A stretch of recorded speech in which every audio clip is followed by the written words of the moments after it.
What I would like to demonstrate next is the correct approach to the PSA.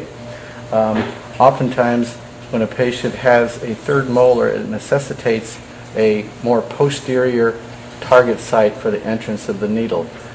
This actually will necessitate retracting the cheek.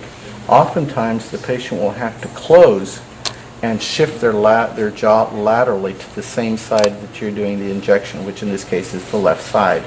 This allows more area for you to operate back here because, again, with the patient with the third molar requires a more posterior approach. Once you've done this, basic idea here is to have a three-direction approach in one movement. In other words, we want to go up, back, and in, all in one motion. Again, the book indicates 45 degrees in one plane, 45 in another. And if you approach the target site with this in mind, you will have incorporated those three directions, up, back, and in, all in one motion, like so. Up, back, and in, just as Heather is showing on the skull. Up, back, and in.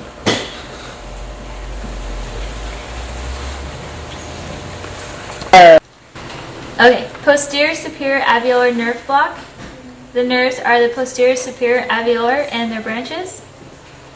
The areas anesthetized are the pulps of the maxillary first, second, and third molars, the buccal-periodontium, and the bone underlying these teeth. The needle gauge in length is the 25 or 27 short. The patient position is supine or semi-supine, with their mouth partially open and the mandible towards the side of injection. Operator position is on the right side at 8 o'clock, facing the patient, or on the left side at 10 o'clock, facing the patient. Landmarks are the mucobuccal fold, the maxillary tuberosity, the zygomatic process of the maxilla, and the target area is the PSA nerve, which is posterior, superior, and medial to the posterior border of the maxilla.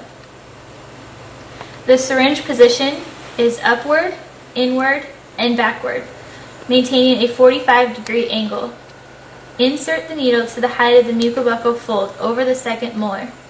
The bevel orientation faces towards the bone. There is no pressure anesthesia.